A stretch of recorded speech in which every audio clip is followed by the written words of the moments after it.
Subscribing to The Observer on YouTube couldn't be easier, and we're going to show you exactly how to do that. First, navigate to www.youtube.com/TheObserverNJ. Once you get there, all you need to do is hit the subscribe button. Next to the subscribe button, click the down arrow and then all. And that's it. You're subscribed, and now anytime The Observer is live, you will be notified. You can now listen to the Observer Live podcast in languages other than English. Here's how. First, click on the Settings tab right here.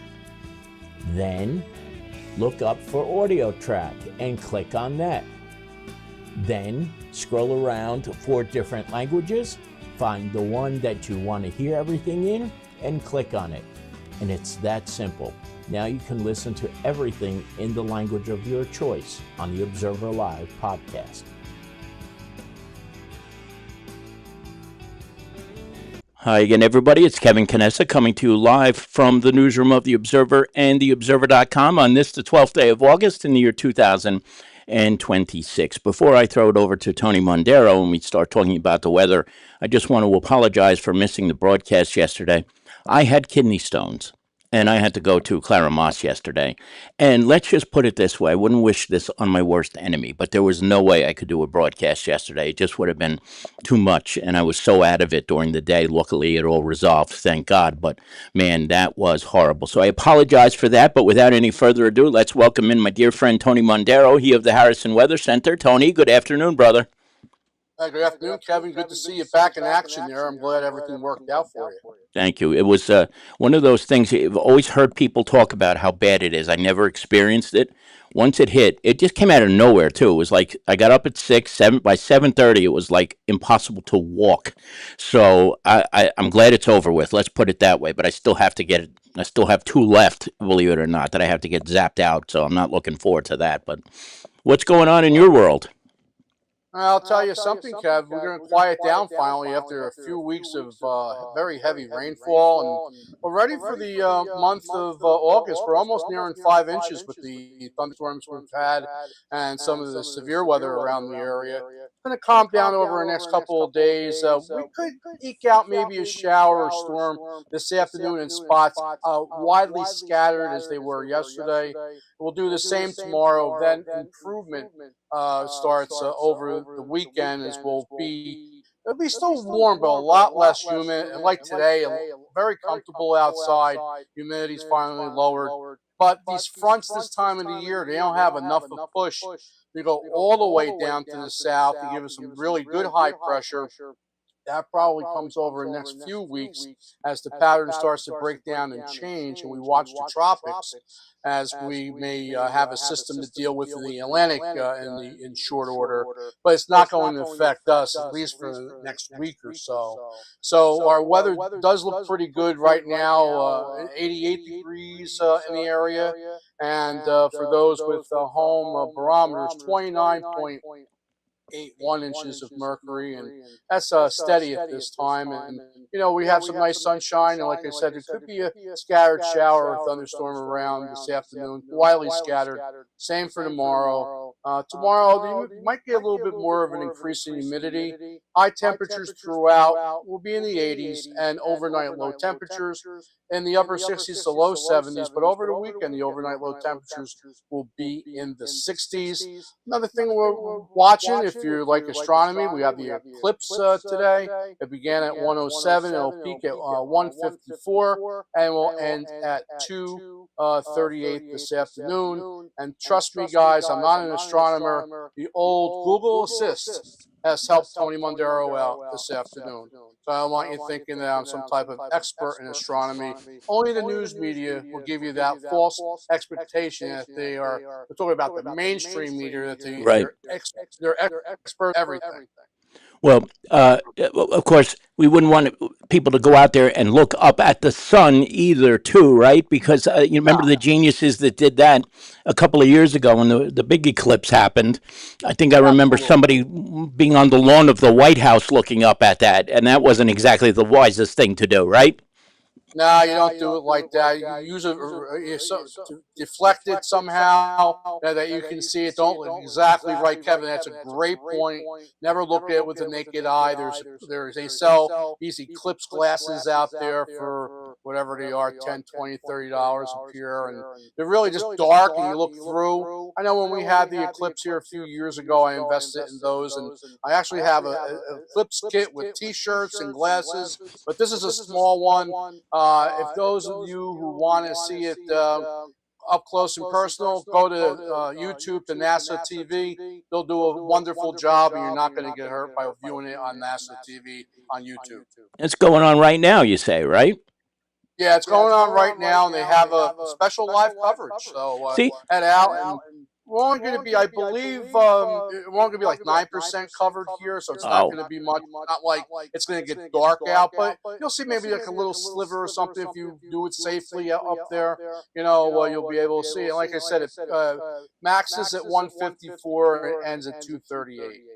beautiful, beautiful. If you're just joining us, like this, all of a sudden, I completely forgot about this happening, and if I had remembered it, I would have been able to put a screen up with the NASA coverage that you'd mentioned. But look at Tony Mondero bringing it to the table, no matter what the topic is. There's really nothing you can't do. I think it's coming down to that, Tony. Come on. Now I got to ask you a question. I hope I'm not putting you on the spot here, but whenever it's humid out, I always hear the TV people talking about a dew point. If I'm not putting you on the spot, can you talk a little bit about that and what that means? That's just, it's one of a couple of different ways to measure moisture and humidity in the atmosphere. Okay. Anything from 70 and above is rather uncomfortable. Once it drops below 70, it's nice, and even into the 50s, it's nice. Dew points this weekend will be in the 40s. So just imagine we were in the 70s to approaching near 80 degrees over the last, say, couple of weeks. We had a stretch of 7 or 8 days now, Kev. Temperatures 90 or above. It's been really another hot summer. Back in July, we were 106 degrees. So that's one of many ways how to measure, you know, being uncomfortable in the atmosphere is at dew point. 70 and above is very uncomfortable. You want to be in the 60s, 50s, and 40s to really have some, you know, nice conditions. Even if the temperature, say, is in the low 80s with a dew point, say, in the 50s, it's going to feel wonderful outside, especially if you have a nice wind of, say, 10 to 15 to 20 miles per hour. It's going to feel really nice out there. Oh God, I'll tell you what. But I always look forward to, I guess, more September, but those days where you start getting those 60s and the occasional 50s at night, and you still have the beautiful days in the daytime. That's always a fun time of year, and it seems like we're getting a little bit of a tease of that in the coming days based on what your forecast is. So thank you very, very much, Tony. No, thank you. Now, remember, I don't deliver the weather. We just forecast it. The only one that can make the weather is Rainbow Dash from My Little Pony Season 4, and that's the way that goes. Well, if you ask certain people who are into conspiracy theories, we are controlling the weather. You don't believe in that crap, do you?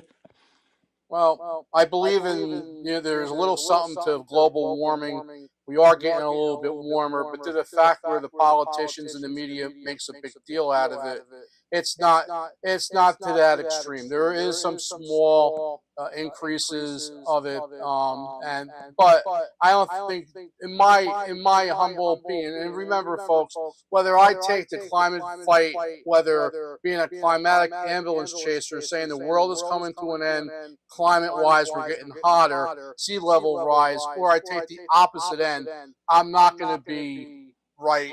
You know, there's no middle ground. You know, I think it's a little warmer.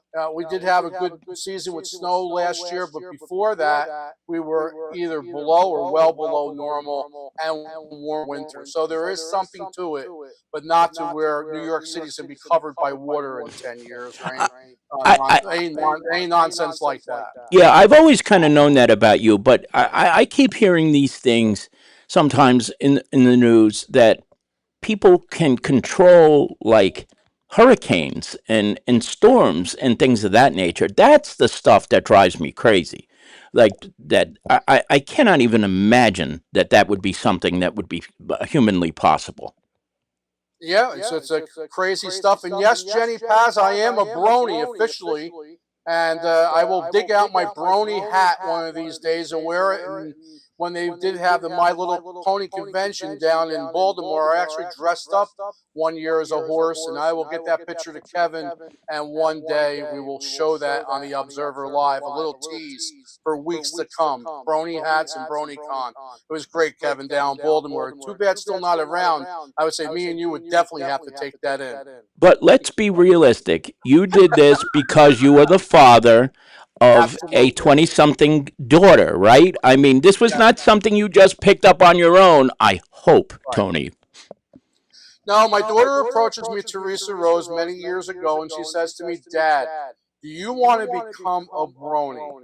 I said to my daughter at her ripe young age, what the, you could put wherever you want there, is a brony? And she explained to me, and she said, Dad, it's down in Baltimore, I want to go. Oh boy. Of course, Dad and Teresa Rose goes to Baltimore. Mom and Teresa Rose and Dad a little bit went to BronyCon, but the American League team that I love is the Baltimore Orioles. Right. So I said, well, they can go to the BronyCon and go to Inner Harbor, and Dad can take in the Oriole game. It's a win-win. But I'm going to tell you something, Kev. For that convention, and I don't know if you're a Trekkie, you've ever been to any type of a convention. No. You're talking about 10,000 people who were the best ever, well-behaved, people living in their plushy outfits, wonderful time. But there are some images I got in my head there that will never be washed out, not even with the best medication and the best psychiatrist. Well, I'm going to admit to you something here. I wasn't sure when Jenny put that in the chat room what a brony was. I was thinking about Bronny James, LeBron James's son, and I thought that maybe there was a connection somewhere to LeBron James Jr. So this is all new news to me, and I admire your courage. I truly do, telling us this. This is really something else. Absolutely, I am a brony, and I'm proud of it. And I met a lot of great people through the years. And what happened was after, and we'll get off of this in a second, but after My Little Pony Gen 4 was kind of washed out, they did away with the convention. They weren't making the money they used to anymore, Yeah. and that's why that convention went away. But Gen 4, and if anybody out there ever wants to see a My Little Pony Generation 4 episode, because there's 5 generations of My Little Pony, watch episode 100, Slice of Life.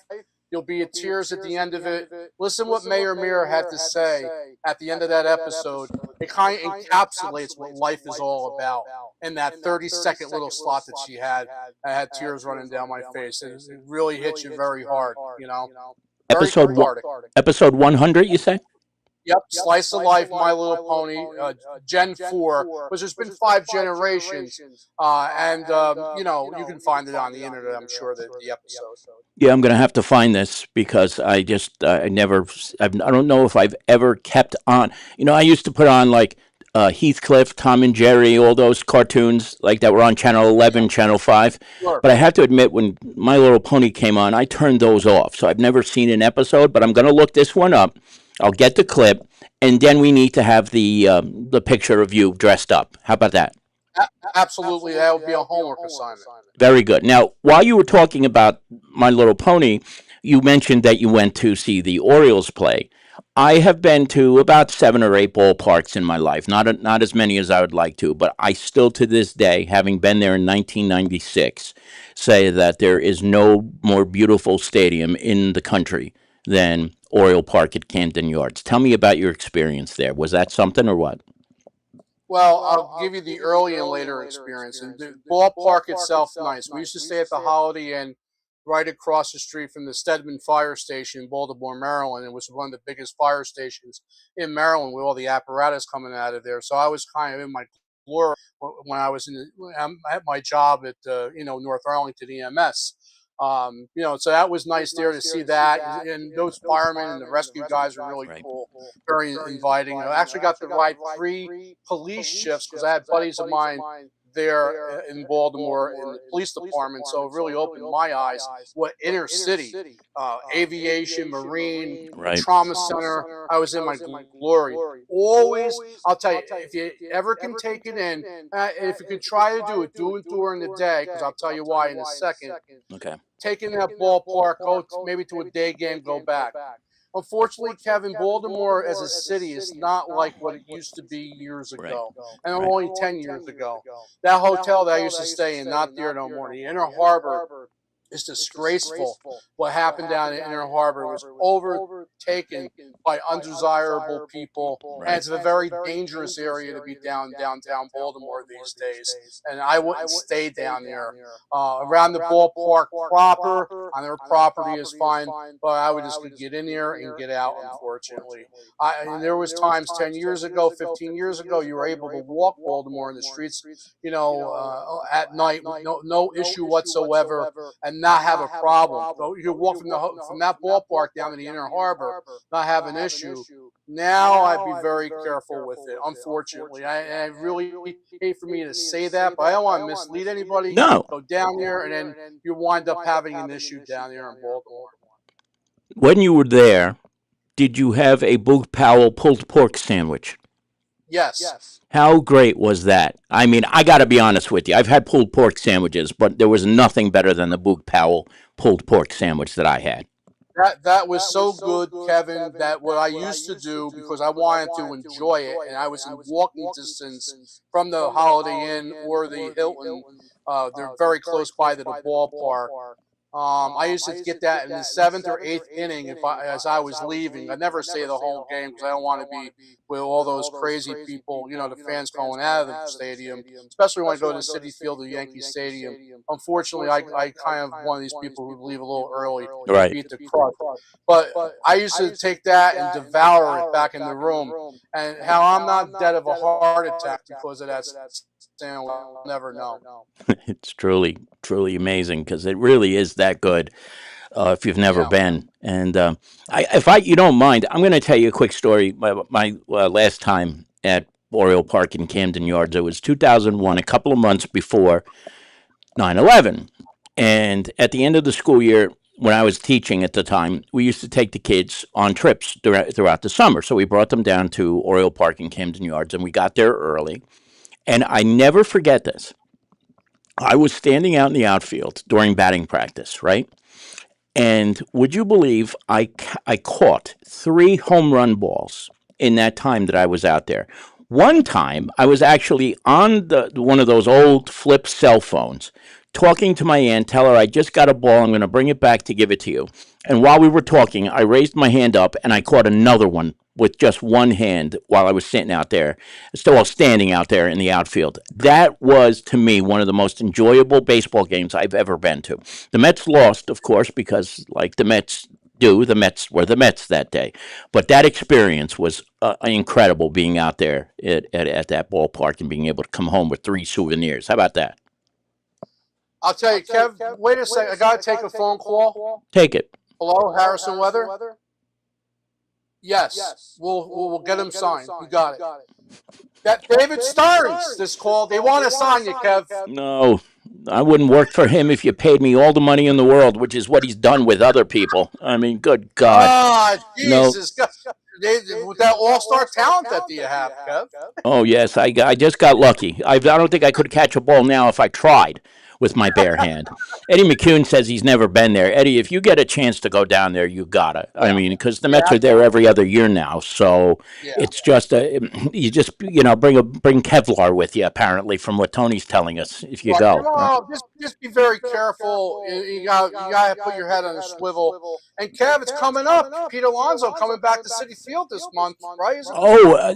I see. That shows you how little I paid attention, Tone, because I haven't watched the game since.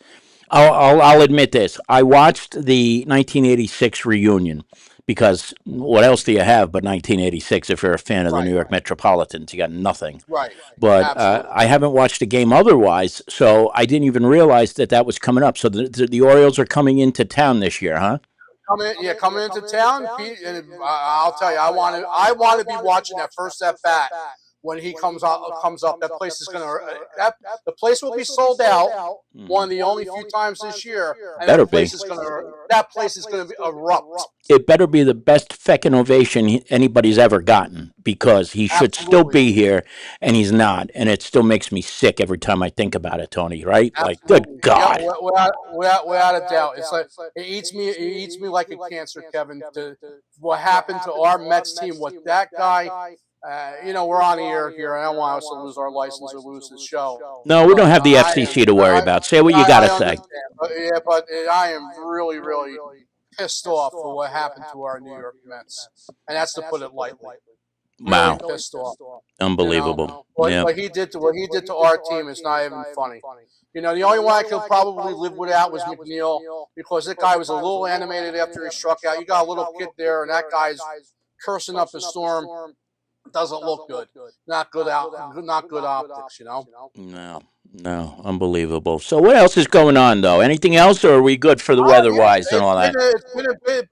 Tony Mondero's been a busy bee. I got to give a huge shout out to Ron Henry and Tara Miranda. They had me on their show on Monday. They're covering the eclipse today. They're the people, the Ron Henry show that covers Seaside Heights, New Jersey. Right. To meet Tara for the first time, and we really, really had a good time, and we talked up weather. And my time when I worked for Ocean County Newswatch 8, Philadelphia Newswatch 8, before they were sold by Comcast, I was the weather producer down here back in the 90s by a great weatherman named Willie the Weatherman, Bill Mullen.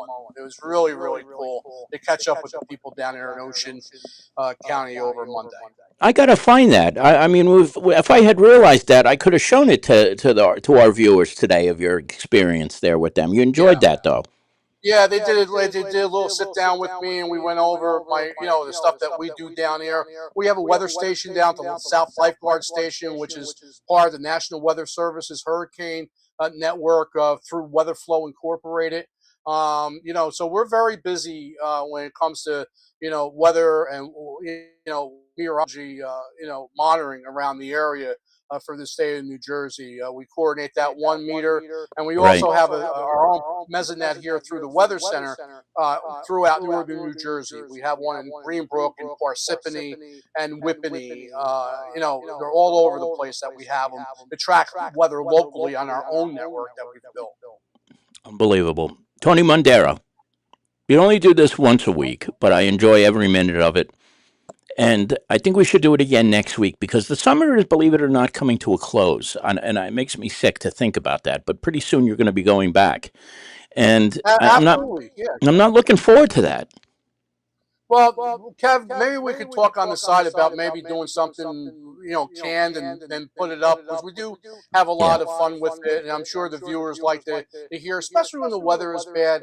And again, if it's not for the Observer and not for the people that through the GoFundMe and stuff, that we have the Harrison Weather Center.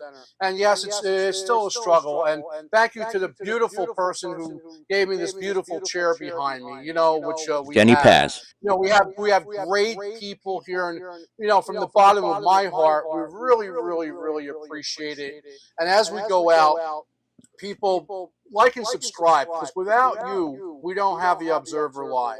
Thank you for your support. Thank you for your support for the Harrison Weather Center. Next few days, we'll be back and forth with this heat and humidity a little bit.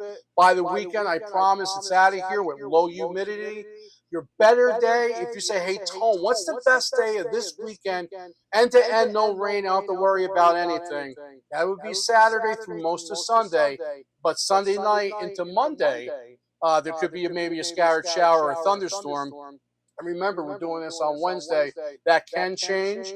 We'll have updates on the harrisonweb.com and on our Facebook. And Kevin, my pleasure to be with you today, and have a wonderful, wonderful show. We will see you next week, Tony. Thank you very much, and I appreciate your patience this week with my kidney stones. Thank you. Take care and be well. You too. There he is, the immortal, the one and only Tony Mondero, he of the Harrison Weather Center. What a man, what a good human being he is, and I cannot thank him enough for his patience dealing with my illness yesterday. Thank you, Tony Mondero. Now, I told you a couple of weeks ago I want to start off each broadcast with an opening statement, but In order to give my opening statement, I have to show you a clip from last night's Kearney Council meeting. It came at the end of Deputy Mayor Melanie Ryan speaking at the podium. And I want to show you the clip first before I make my comment. So without any further ado, here is Melanie Ryan and the end of her 5 minutes when she was speaking last night. Take a look at this. Together, then they can pave that road in the same day. Okay. And, I'm sorry, that's time. oh, no, it's not, because they got to talk for 17 minutes. So, no, can't have it both ways. Excuse me, I had the professionals come up and talk, Miss Ryan. Time is up. Next speaker. Okay. There are some people who are probably going to say, thank God somebody cut Melanie Ryan off. I know how some people are in this town.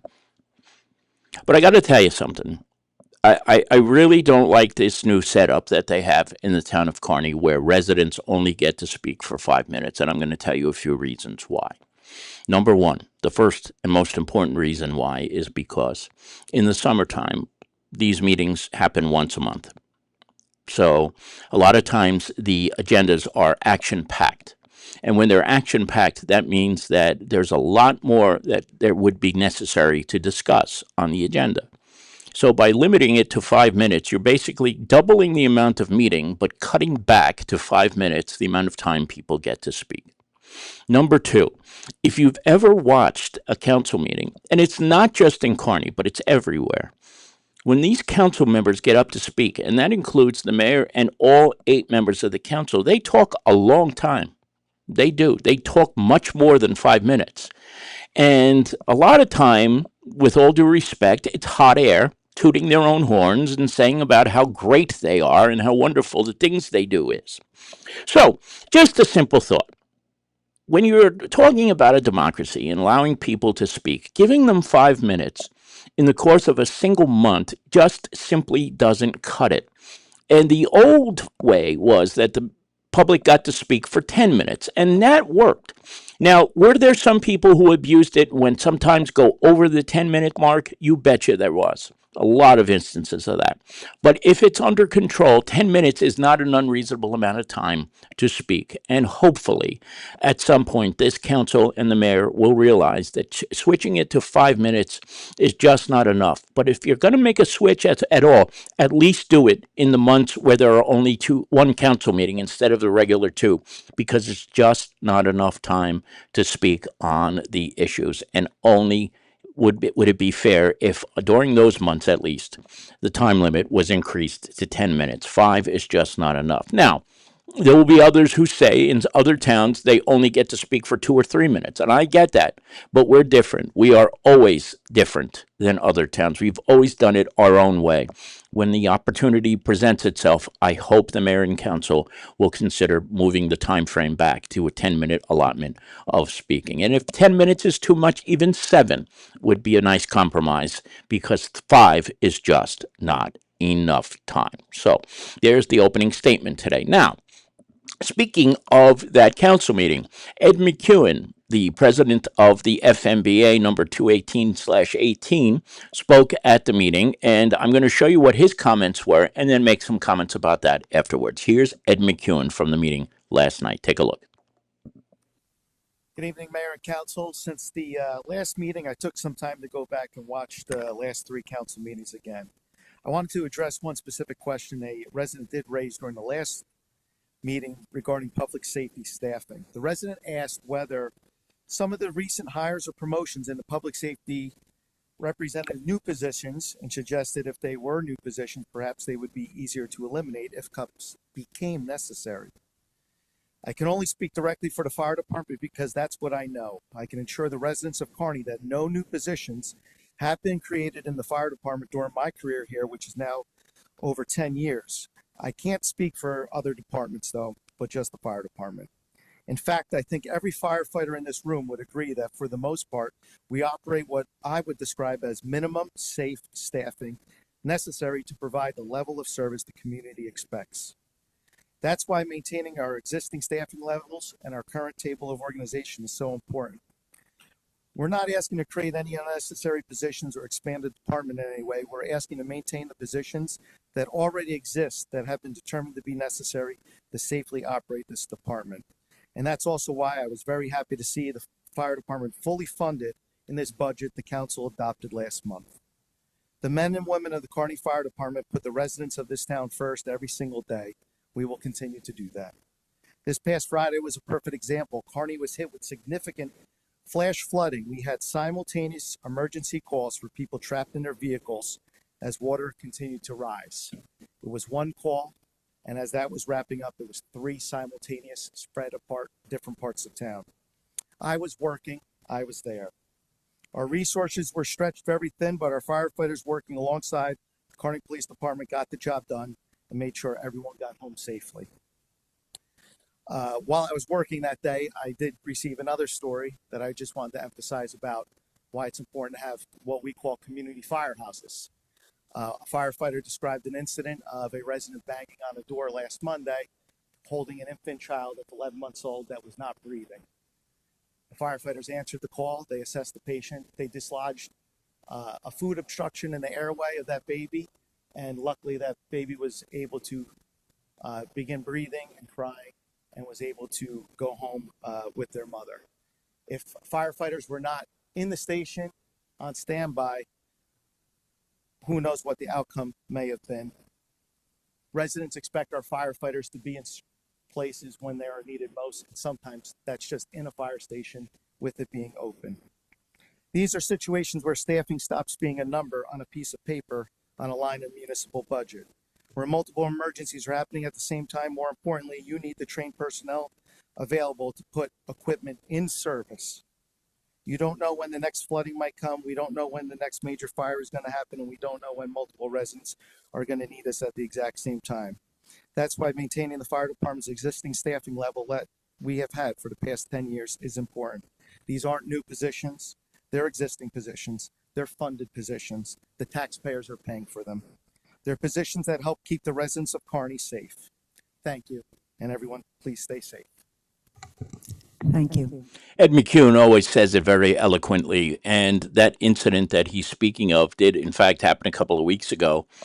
Just as a reminder, what happened was a young child was choking, and I guess they lived pretty close by to the Kearney Avenue Firehouse, and they knocked on the door, pounded on the door, and there were firefighters there who assessed it, and then were able to get that child into a situation where the choking, or I don't know if they did the Heimlich or however that works, but that was a situation where, let's just say that firehouse wasn't open that day or nobody was around.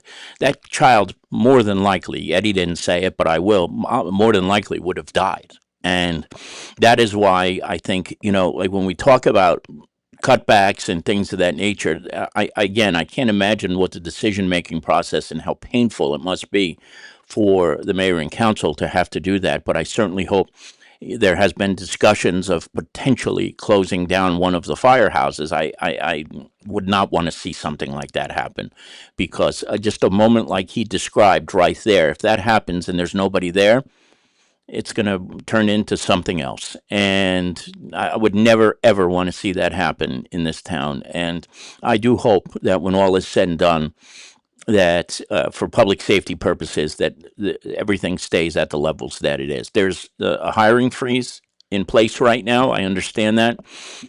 But that also means there can't be promotions as well for firefighters to captains and et cetera, et cetera. But it's important that this is addressed and it is kept to the levels that it needs to be on all levels. It really is. And we'll see what happens over the coming months, because the mayor and council do have a lot of decisions that they're going to have to make in regard to that in the coming months. So we'll see what happens there. Now, I think most of you know that last weekend there was a situation where on social media people said there was a bomb in West Hudson Park. It turns out it was like, I don't know if it was a hand grenade or some kind of unexploded ammunition.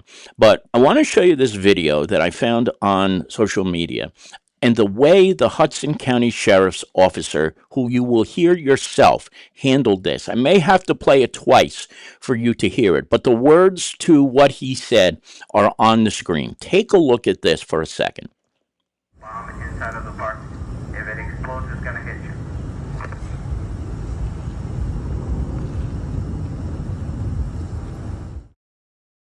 Bomb inside of the park. If it explodes, it's gonna hit you.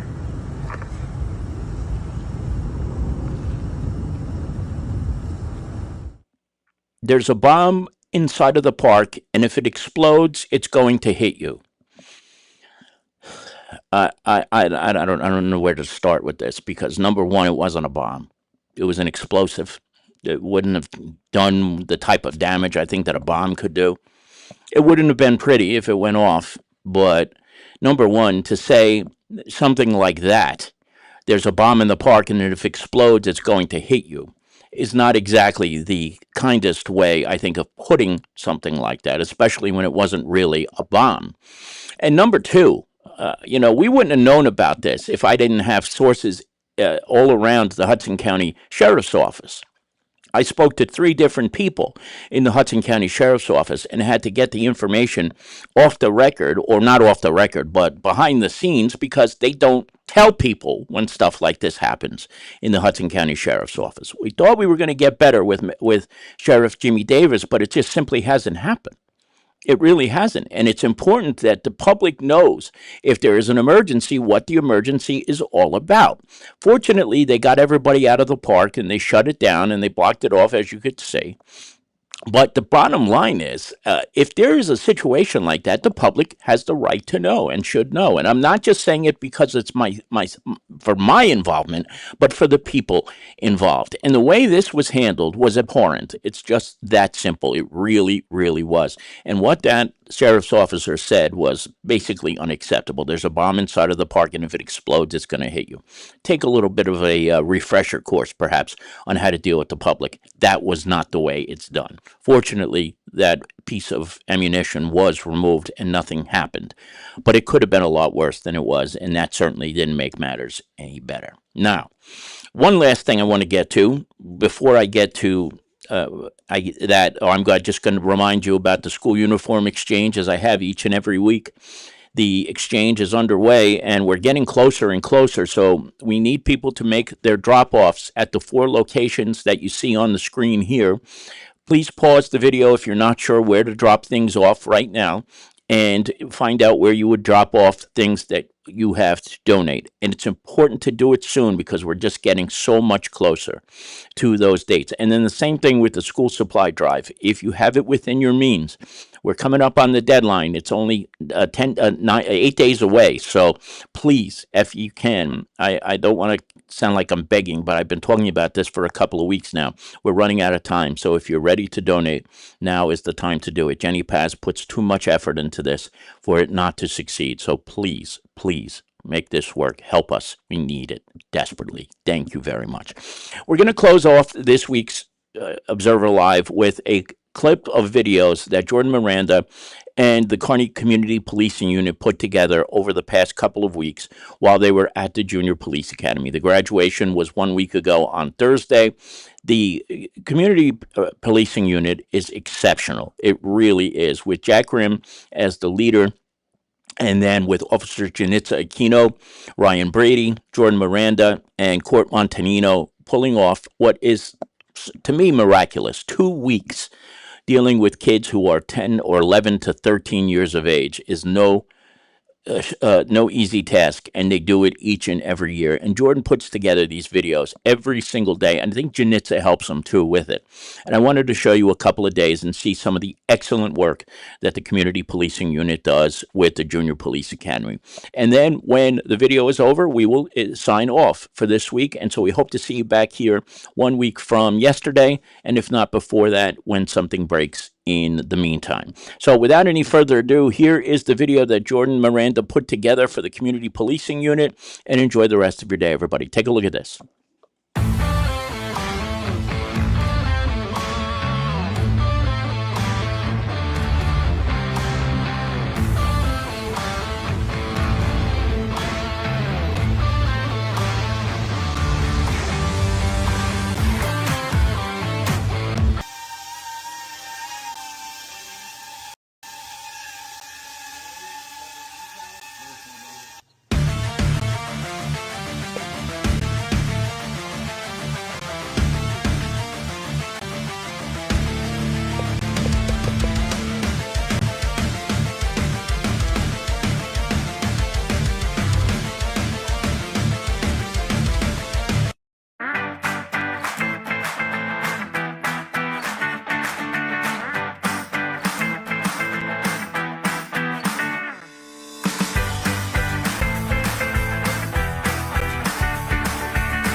hardest worker in the room is always going to be the talented guy who doesn't work hard.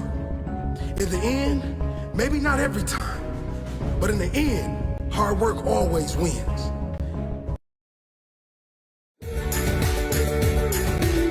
This is gonna be the best day of my life.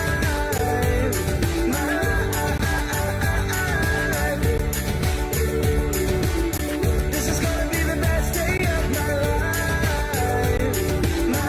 life. We're watching our kids growing up in a flash. Don't it feel like the good times go by too fast?